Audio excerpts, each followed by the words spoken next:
Hi friends, welcome back to my channel.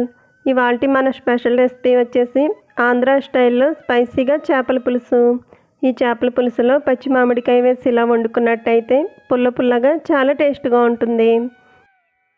ఇప్పుడు చాలా సింపుల్గా టేస్టీగా చేపల పులుసు తయారు చేసుకునే ఆ ప్రాసెస్ చూసేద్దాం. స్పైసీగా చేపల పులుసు తయారు చేసుకోవడానికి ఇక్కడ మీడియం సైజులో ఉండే బొచ్చు చేప తీసుకొని శుభ్రంగా క్లీన్ చేసుకున్న తర్వాత గరుకు నేల మీద వేసి రుద్ది శుభ్రంగా కడిగి ఇలా రౌండ్గా ముక్కలు కట్ చేసుకుని పెట్టుకున్నాను. ఏ చేపతో అయినా సరే మామిడికాయ వేసి ఇలా పులుసు వండుకున్నట్టయితే పుల్ల పుల్లగా చాలా రుచిగా ఉంటుంది. ఇలా రౌండ్గా కట్ చేసుకున్న చేప ముక్కల్లో కొద్దిగా పసుపు, నిమ్మరసం వేసి కడిగి మళ్ళీ నీళ్లు పోసి కడిగినట్టయితే చేప ముక్కలకున్న నీసు వాసన పోతుంది. అలాగే పుల్లటి మామిడికాయ తీసుకుని హాఫ్గా కట్ చేసుకుని చీలికలుగా కట్ చేసుకోవాలి. చేపల పులుసుకు కావలసిన మసాలా తయారు చేసుకోవడానికి 6 లవంగ మొగ్గలు, చిన్న దాల్చిన చెక్క, అనాస పువ్వు, జాపత్రి, అలాగే 6 మిరియాలు, పావు టీ స్పూన్ జీలకర్ర, 1 స్పూన్ ధనియాలు, అల్లం వెల్లుల్లి ముక్కల్ని మిక్సీ జార్లో వేసుకుని ఒక రౌండ్ మిక్సీ చేసుకోవాలి. మసాలాలను ఇలా మిక్సీ చేసుకున్న తర్వాత ఇందులో కట్ చేసుకున్న టమాటా ముక్కలు వేసుకోవాలి.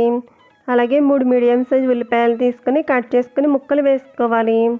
ఇప్పుడు మిక్సీ జార్ మూత పెట్టి ఒక రౌండ్ మిక్సీ చేసుకోవాలి. మసాలా పేస్ట్ని ఇక్కడ చూపిస్తున్న విధంగా ఇలా మిక్సీ చేసుకుని పక్కన పెట్టుకోవాలి. చేపల పులుసు తయారు చేసుకోవడానికి స్టవ్ మీద వెడల్పుగా మందంగా ఉన్న బాండీ పెట్టుకుని అందులో 3.5 స్పూన్ల దాకా నూనె పోసుకోవాలి.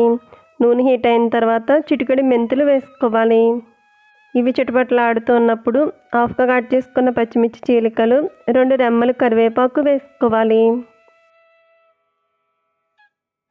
వీటిని 2 నిమిషాలు ఆయిల్లో వేగించుకున్న తర్వాత ముందుగా మిక్సీ చేసి పెట్టుకున్న మసాలా ఉల్లిపాయ పేస్ట్ వేసుకోవాలి. ఈ పేస్ట్ను పచ్చివాసన పోయే వరకు ఆయిల్లో బాగా వేగించుకోవాలి. ఉల్లిపాయ పేస్ట్ పచ్చిదనం పోయి ఆయిల్లో బాగా వేగిన తర్వాత ఇందులో పావు టీ స్పూన్ దాకా పసుపు వేసుకోవాలి. అలాగే రుచికి సరిపడా సాల్ట్ యాడ్ చేసుకోవాలి. ఇప్పుడు ఇందులో స్పైసీకి సరిపడా కారం వేసుకోవాలి. కారం వేసుకున్న తర్వాత ఒకసారి అంతా కూడా బాగా కలిసేటట్టు కలుపుకొని మరో 2 నిమిషాల పాటు ఈ పేస్ట్ను ఆయిల్లో వేగించుకోవాలి. కొద్దిసేపు ఆయిల్లో మగ్గించుకున్న తర్వాత ఇందులో ముందుగా కడిగి పెట్టుకున్న చేప ముక్కలు వేసుకోవాలి.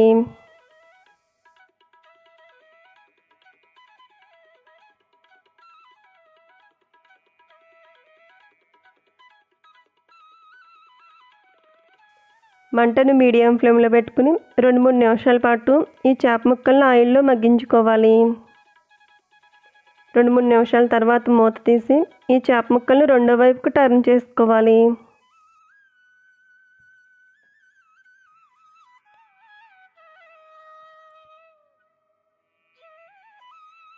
ఇప్పుడు ఇందులో కట్ చేసి పెట్టుకున్న మామిడికాయ చీలికలు కూడా వేసుకుని మరో 2-3 నిమిషాల పాటు మూత పెట్టి మగ్గించుకోవాలి.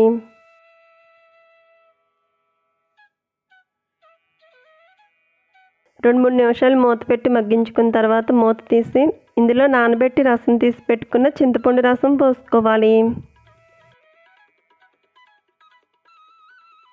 అలాగే పులుసుకు సరిపడా వాటర్ కూడా పోసుకోవాలి. చేపల పులుసు ఇలా ఉడుకుతూ ఉన్నప్పుడు ఇందులో మెంతులు, జీలకర్ర వేగించిన పొడి వేసుకోవాలి. అలాగే 2 స్పూన్ల దాకా ఆవకాయ నూనె పోసుకోవాలి.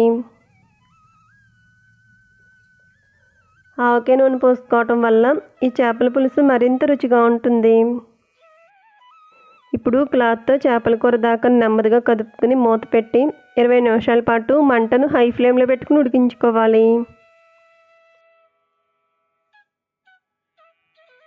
చేపల పులుసు ఇలా ఉడుకుతూ ఉన్నప్పుడు ఇప్పుడు మంటను లో ఫ్లేమ్లో పెట్టుకుని మరో 10 నిమిషాల పాటు ఉడికించుకుని స్టవ్ ఆఫ్ చేసుకోవాలి.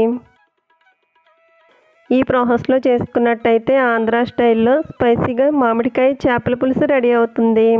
ఈ చేపల పులుసు రైస్లోకి పుల్ల పుల్లగా చాలా టేస్ట్గా ఉంటుంది.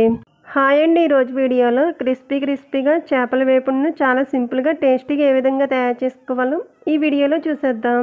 ఫస్ట్ రౌండ్గా కట్ చేసుకున్న చేప ముక్కల్లో కొద్దిగా పసుపు, టేస్ట్కి సరిపడా సాల్ట్, స్పైసీకి సరిపడా కారం, 1 స్పూన్ చేపల మసాలా పొడి, 1 స్పూన్ వేగించిన ధనియాల పొడి, కొద్దిగా అల్లం వెల్లుల్లి పేస్ట్ వేసి చేప ముక్కలకు ఉప్పు, కారం, పసుపు, అల్లం వెల్లుల్లి పేస్ట్ అంతా కూడా బాగా కలిసేటట్టు కలుపుకోవాలి. ఇలా కలుపుకుని గంట పాటు పక్కన పెట్టుకున్నట్టయితే చేప ముక్కలకు మనం వేసుకునే ఇంగ్రీడియంట్స్ అన్నీ కూడా బాగా పట్టి చేపల వేపుడు చాలా టేస్ట్గా ఉంటుంది. గంట తర్వాత మూత తీసి స్టవ్ మీద నాన్ స్టిక్ పాన్ పెట్టుకుని అందులో 5-6 స్పూన్ల దాకా నూనె పోసుకుని వేడి చేసుకోవాలి. నూనె వేడైన తర్వాత ముందుగా కలిపి పెట్టుకున్న చేప ముక్కలు వేసుకుని మంటను మీడియం ఫ్లేమ్లో పెట్టుకుని 15 నిమిషాల పాటు వేగించుకోవాలి. 2 వైపులా కూడా చేప ముక్కలు క్రిస్పీగా గోల్డెన్ బ్రౌన్ కలర్లోకి వచ్చే వరకు వేగించుకుని ఇప్పుడు ప్లేట్లోకి తీసుకుందాం.